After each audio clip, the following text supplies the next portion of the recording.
chiar se cheamă Tunica portocaliu. Este o carte de proză scurtă, o carte care personajele cărții, deci sunt foarte diferite, probabil că Elena Trepan, dacă referință, dacă o să facă la ea, dar vă spun eu înainte.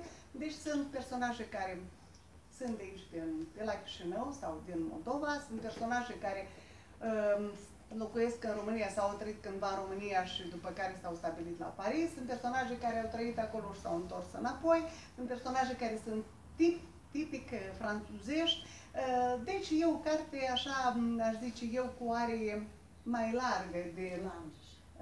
Da, și, mă rog, după mine, cred că nu e nimic nou. Secolul nostru este secolul nomazilor.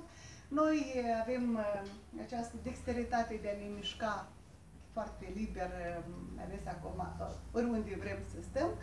Știu că foarte mulți din cei care sunt apropiați familiei dumneavoastră, mai mult sau mai puțin, au și experiența aceasta a migrației, fie că în Italia, fie că în Franța, fie că în alte țări.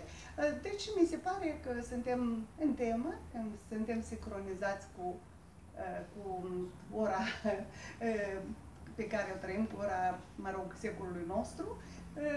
Avem această vocație de a ne adapta foarte repede la o realitate, mă rog, străină. Bineînțeles că vorba doamnei profesoare ar fi, doamnei Larisa Arseni, scuzați dumneavoastră, nu sunt de profesor aici, am făcut, dar este bine ca să putem aduce cu noi, acolo unde ne ducem, să aducem cu noi un capital. De altfel, una din cărțile mele de poezie se cheamă Capitalul din Parasângelui. Eu am scris cartea asta și am editat-o în România la Junimea, chiar în anul în care m-am dus la Paris, știam foarte bine că mă duc și când mi-am evaluat valiza cu care mă duceam, mi-am pus în valiza aceea, știam că cel mai important lucru care le iau cu mine era Capitalul din Parasângelui. Dacă am reușit, vom vedea. Asta e o chestie de timp și de, eu știu, de cum te prezinți în ochii cititorului.